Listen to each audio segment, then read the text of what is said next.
Hey, I'm Will and Noble Locksmith, and you're watching my YouTube channel, Car Key Wizard. I'm an automotive locksmith, and while I definitely don't know it all, I have learned some tricks along the way that I hope will help you while you're out in the field.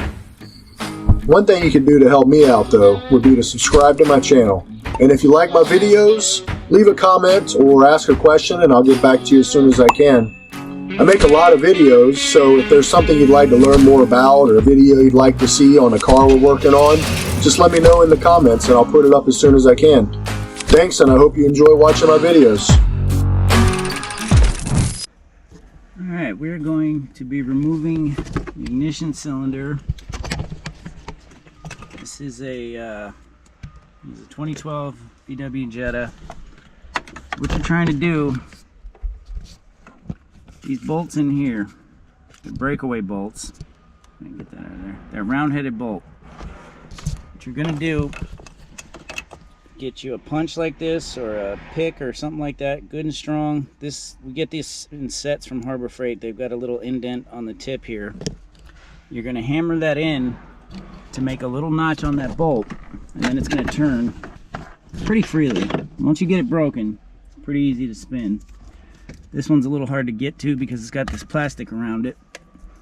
What you want to do is hammer kind of straight down first to get a little notch in it that you can then get sideways on. So just go straight down and start putting your punch, pull it back towards you to break it loose.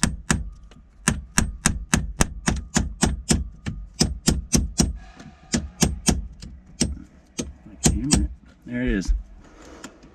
And then once you get it broken, it's really, you can kind of just do it by hand.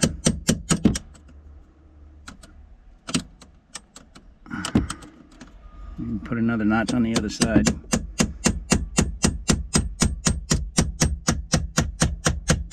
Just follow your tip around and there it goes. I'm doing it by hand now. Get the other side. This other side is always harder for me.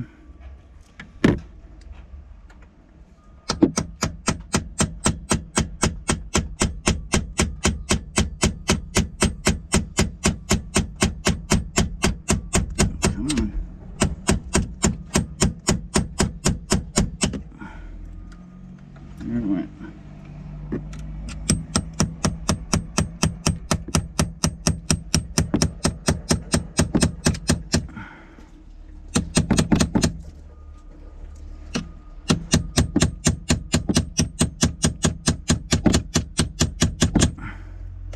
It's all about the angle on these. I have a little bit more room to work with in here because I already took the cluster out of here because I'm gonna do something with that, so I have a little bit more room. The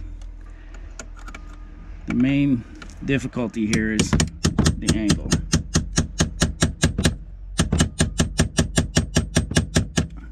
And there it goes.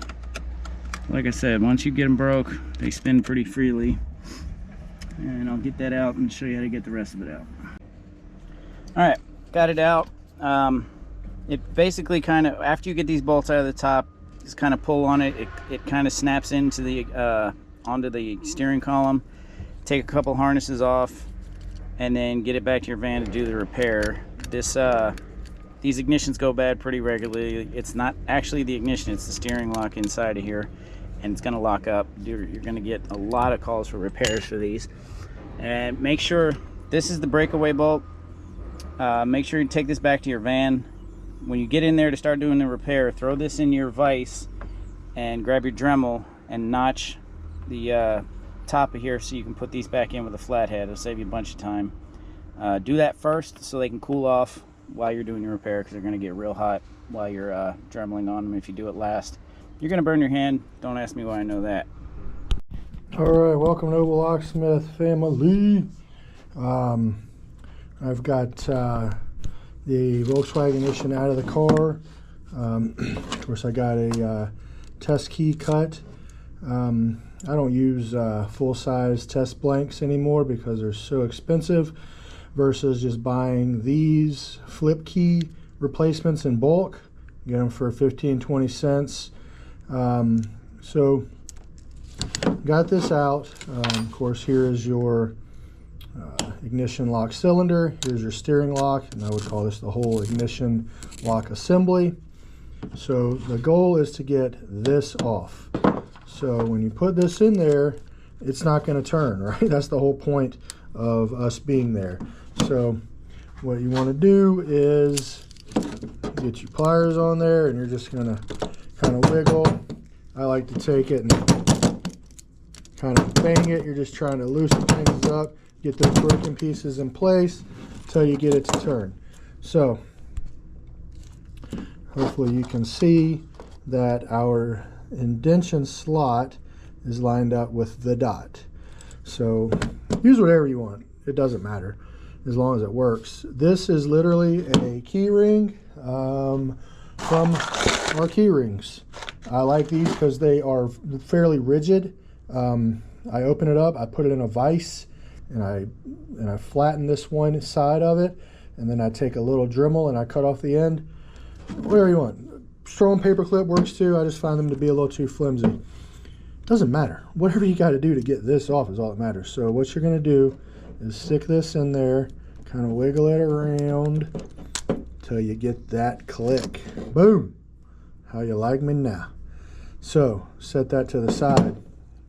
Don't mess with it, because what you don't want to do is this getting turned in the wrong place. But I'm going to mess with it. So you can see where our pin came down through there. If we pull that out, you'll see how that opens up right there. Okay, see that piece? So what you're doing is turning this and working that button, that piece down in there to get that to seat in properly. So now that's out, we can put that aside and start taking it apart. All right, so now we have our ignition lock cylinder out of place. We want to pull out the guts. What sucks is I've already done this, so I'm not going to be able to show you the front part, but I can kind of make it look like it. But first thing, so I like these really long needle nose pliers. They just work best. So the first thing you're going to do is get this, ooh, and it's gone. And it's gone. This little washer out. And I like to just put things in a way that they came out, so that was the first thing. The next thing is the top of the ignition rod there, so set that guy. The next is actually the rod. Gotta just wiggle it around a little bit. Set that there. The next is the spring. That there. And then go ahead and pull your ignition steering lock out of the way there. So normally when you do this, like, there's gonna be a bunch of broken stuff in there, and you're just gonna shake it out and it's gonna look like that. It's gonna be some pieces in there that you're gonna just break out. So the way I was taught it was you want to get this clip out from the inside, so you drill this out. Once you start drilling this, it starts spinning. So it's hard to drill something that's spinning with the drill bit. So I found that if you go in here and just knock it off, which I'm going to show you in splicing together another part of this video into this, you knock that off and then it's out of the way. So now you got a nice, pretty clean ignition. If it's gross and greasy, you're just going to want to clean it up a little bit with some degreaser or some Houdini, and then put it back together. Another failure point I've seen is in the ignition locks, in the steering lock assembly. So steering lock does exactly what it says. It locks the steering wheel in place when you pull it to the left or the right far enough, right? And that's really great if you live in a really hilly city, San Francisco, or up in the mountains or something. We live in a pretty flat area, so if this goes bad and you don't have any other way to fix it, you can just pull this out. Like, everything's going to run just fine with this out. The steering lock is just not going to lock. I mean, we have to do stuff like that a lot with Land Rovers and Benzes and steering locks on Nissans, where we put in an emulator to get the customer by. So whatever. We're just going to put this back together. So we're going to put the steering lock back in place. And what you have to do is kind of hold that down when you're putting it back in. But first we're going to put the spring in. Just let it seat in there. There is a little cap down in there. It usually doesn't fall out because the grease holds it in, but there is another piece. I just need to show you all that. What am I doing here? I just call it a seat. It's this little guy right here. It usually doesn't come out, but you just need to make sure that if it did, you put it back. Probably not the end of the world either, but we warranty these for life, so we want to not have to go back out there if we forget something. So the easiest way to do this part, this can only go in one side or the other, so you'll feel it. Basically, you want to get that to go down like that, all the way flush. And then you'll see this has 3 little prongs. It's like small, medium, big. And on the ignition, it's got 1, 2, 3, 4. Well, this one right here, this biggest one next where there's 2 of them, that's where you're going to put your biggest prong on here. So this fell out. Put it back in. Now you're going to hold this down. But if you do it this way, it's tricky because it'll fall apart. So we're just going to look for that biggest and biggest. See that to that. So I like to just kind of hold it at an angle and almost push it in upside down.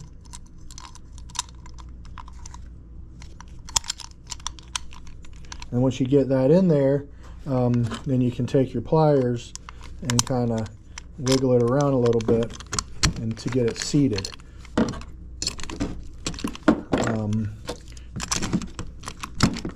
And I use a flathead screwdriver. Also, you got to get it down in there. So now you can see it's down in there. It's got the spring in it. So you're good to go there. Now we just need to put our washer back in. Spacer, silicone spacer washer. And it just seats, you'll feel it when it bumps over those ridges right there. And then if you didn't do like me and you haven't messed with this, then it's just going to go right back in place. Your transponder plug is just going to go right there. You can't really put it on the wrong way. What you can do is put it on if the ignition is not in the right place where you took it off. Because of course, like, let me grab a screwdriver. I'll be back. All right, so like I was saying, you know, this guy's all the way in. You can tell if it's in by the way it turns. To have that spring back, and your steering lock, of course, releases. So remember when we took this out, we didn't have it off. We had it on. So you have to turn it back on position, and for this to go back in all the way, it has to be in the on position. And then it's just going to slide in just like you took it out. You'll hear it like kind of seat down in there, and then you pull out your poker, and well, then you're done. So then you got a key. It turns as smooth as butter. You really don't have to do a whole lot of work. Hardest thing on these, after you get good at getting them out, which once you do, they'll be really easy. It'll be 5 minutes in and out, is getting this to turn sometimes. I've had to make a few of these, turning them. I've had to put this in a vise, bang on it with the hammer while I'm just jiggle, jiggle, jiggle, and then you go click. Holy cow. One time. So I know that the place that I need that pin to go is right there at that first dot, because that's what happens when I get that indentation around to that dot, right? So one time, to get this lady working, I don't have any other options. I know that if I cut right here and open that up, that's where the place is. I need to push down to be able to get it out. And I did that one time. Got her on the road. I actually filled her back in with some of that putty, the 2-mix putty. I've said the name a billion times. I can't think of it now. It cleaned it up, and it worked perfect. There was nothing wrong with it. I told her, listen, I can order you one. Call me. We'll get you a new one. You know, put in, get it fixed. She never called me back because it never had a problem. So we are done with that. Good day, folks.